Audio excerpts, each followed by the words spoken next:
Because once you've applied and you're just waiting, start packing your bags, because by God's grace, you most likely would be in the UK.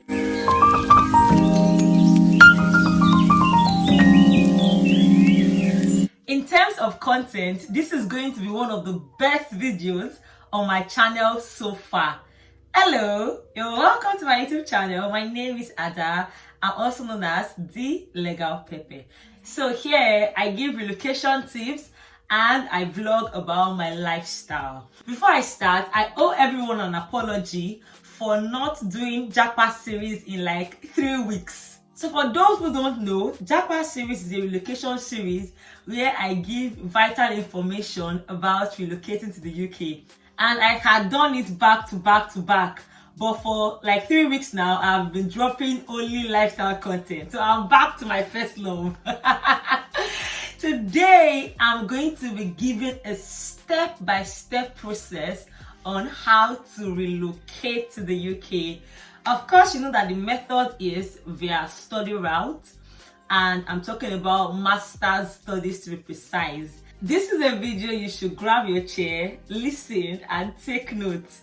By the way, if you're watching me for the first time or you've not subscribed to my channel, this is a good time to hit the subscribe button, hit the bell notification, and drop in your comment. So let's start. There are a lot of steps to relocate, but I'm breaking down this video into just 6. So 6 easy steps to relocate to the UK. Now the first step is to gain an admission. Now there are 3 particular times you can relocate to the UK. The most popular time or session is the September-October session, but there's also the January-February session and the May-June session. So you have to decide on whatever time you want to relocate, and you would have to apply to universities.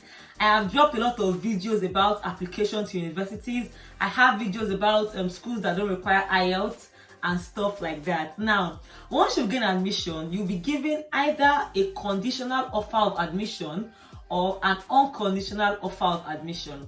Now, as the name implies, if it's a conditional offer of admission, it means your offer is conditional upon you fulfilling some conditions or some requirements.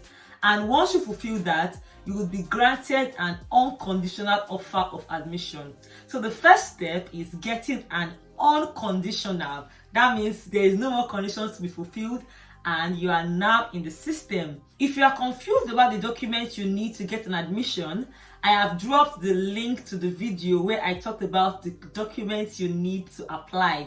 Now this admission, you can get it yourself, actually, yes, or you can use the services of an agent. It just depends on you. So now you've gotten the first step right. You've gotten an unconditional offer of admission. Congratulations. Now let's move to the next step. Now the next step is to pay your deposit. Now this deposit is school specific. So some schools would ask for £2,000, some £1,000, some £3,000. Some could even ask for half of the tuition fee. It just depends. You are required to pay that deposit. Now you can pay the deposit through the use of Form A, which is a form to make transfer from the local bank in Nigeria to the UK. You can pay through Flywire. You can pay by sending money to someone in the UK. There are various means of payment, but I guess the cheapest is to pay via Form A. By the way, let me give an advice in case I forget to do a video about it. When choosing the school you want to go to, don't be moved by the deposit amount. I noticed some people would rather go to a school that the deposit is like £1,000 as against some other schools. But no, that can just be a ploy for you to be trapped. When you are picking a school and you're looking at your finances, there are 2 main things you should look at. Number 1, the payment plan. Because some schools can tell you just pay £1,000, but when you pay and you arrive in the UK, that's when you would know that you have entered one chance. Because the tuition fee, which is the second thing, could be outrageous and the payment plan would be very harsh and you won't be able to meet up. So don't be in a hurry to pick a school because the deposit is small or big. That's just by the way. Let's move to number 3. So yes, you've gotten your unconditional offer of admission. Congrats. You've paid your deposit. Oh, congrats. Now the third thing is to get your CAS. Now CAS is the confirmation of acceptance for studies. It is a document, it's a sponsorship document issued by your university to you. Now that is the document you're going to use to apply for your visa. So it is a very important document, and CAS is school specific. Some schools would require you to do an interview before they give you CAS. Now that interview is called the Pre-Cas Interview. For some other schools, you don't need an interview, they will just give you your CAS. So most times, the school will first give you Pre-Cas. Pre-Cas is like a document before CAS. So you have to look at the document, then confirm if there are no mistakes, then send it back to the school or confirm your acceptance of your Pre-Cas. Then you'll get your CAS, which is the main document you need. And once you've got to your CAS, you are halfway through the journey. So if you have gotten your CAS, hey, big congratulations, because that is a very important document. So we've done step 3. Now let's move to step 4. Tuberculosis test. Hey, tuberculosis test is supposed to be a basic test, but it's not basic at all. The struggle to get a TB test date is very hard, depending on the time you are applying. So my advice to you is, don't wait till when you need your TB test to go and start looking for a date. Get a date first, because thankfully getting a date is free of charge. Like, you don't pay to get a date, so why can't you just get a date? And your TB test lasts for like 6 months before your arrival to the UK. So you have like 6 months all to yourself. So endeavor to get your TB test date early so you would not be caught in any web of rush. And aside that, you could even get a TB test done and there will be some irregularities, God forbid, in your maybe your system, and you will require a further test. Now imagine if you don't do your TB test early. At that point, you will not be able to relocate, because I have seen people, or I know people that missed out on relocating at a certain time because they had an irregularity and they could not meet up with the TB test time. Without TB test, you are definitely not flying. So it's immaterial whether your school would ask you for a TB test, because they don't even need to ask you for that. You need that TB test for your visa application. So you've got your TB test done. Now let's move over to point 5. Now point 5 is your proof of funds. This is a very big deal, as this is a stage where a lot of people just drop out because the amount required is enormous. And the idea behind the proof of fund is the UK government wants to ensure that you have a particular amount in your account. For those outside London, you have to show proof of fund about £1,023 per month. So you multiply it by 9, that will give you about £9,207. In addition to your tuition fee, at least the balance of your tuition fee after the payment of deposits. Now, if you are schooling in London, your proof of funds will be £12,006 first, in addition to the balance of your tuition fee after removing your deposit. Now let me give an instance. So for instance, I'm schooling outside London. First, my proof of funds would be £9,207. And let's say my tuition fee is £10,000 and I have paid a deposit of £2,000. I would be left with £8,000. So for my proof of funds, I would add £9,207 plus £8,000. Now, whatever I get is the amount I'm supposed to show the UK government that I have in my account. So, of course, I'll convert that amount to Naira, and I would have that in my account. And the rate to be used is the OANDA rate. I always advise people to add more money to that, because the rates could fluctuate. For those who are already on their journey to relocating, of course, you should understand everything I'm saying. Now, this fee would apply for if you are alone, but if you have a dependent, then you are going to be having £6,120 per dependent. Of course, your dependent could be your partner or your children. So now, I don't want to dwell too much on the cost because I'm going to do another video on the cost to relocate to the UK. So I don't want this video to be too long, even though I believe it's going to be long because there are a lot of information I need to pass across to you. By the way, if you're still watching, give me a thumbs up. Let me know your comments in the comment section. Subscribe to my channel as this helps my channel grow. Now, the sixth thing or the sixth step you need to take is to pay your IHS and visa fee.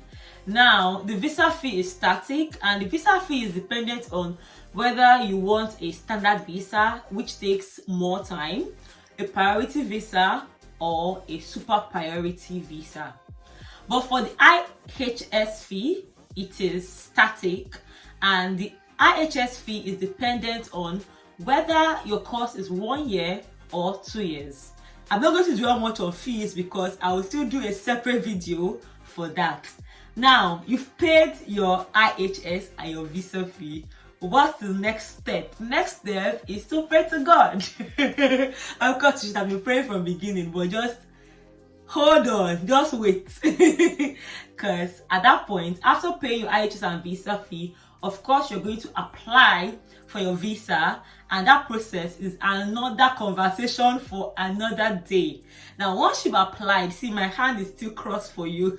Once you've applied and you're just waiting, start packing your bags because by God's grace, you most likely would be in the UK. And once that is successful, book your flight and we'll see you. Now, let me talk about timing. I have done step by step, but in reality, it does not work that way all the time. Step by step process makes sense if you are starting very early. So let's say for a September admission or September set, by January you've started. Now, with that, you would, in short, if possible, for September admission, by the previous year, you've already started applying. Trust me, you can follow these processes step by step and you would have no issues. But if you start late or for some reason you're not able to start so early, please, some of these processes, you have to do them at the same time. Let me explain. Now, for your admission, of course, you have to wait for your admission before you do anything. Now, once you've gotten your admission, immediately pay your deposit. That cannot be overemphasized. Pay your deposit. Now, once you've paid your deposit, immediately apply for your Pre-Cas or your Cas, depending on if you did interview. Just apply. Yeah? Now, for some schools, they may take so long before they will give you your Cas. What that means is you cannot just be sitting there waiting to get your Cas. No, because by the time you stay there waiting, when you get your Cas, it may even be too late. So what should you do while waiting for your Cas? Remember what I said about TB test. The time waits for no one. So you should already have gotten a TB test date at the very least. So you don't need to wait till you get your Cas. You know you are relocating already. You know funds is not a problem. You know you are relocating. So what should you do? Get a TB test date. Now, once you've gotten your TB test date, alongside this period, you know you don't have time. What should you do? Start your proof of funds, because proof of funds you're supposed to be up to 28 days before you apply for your visa. I think I left mine for up to 31 days, but the norm is 28 days. 28 days is like a month, so you cannot be waiting if you know you don't have time.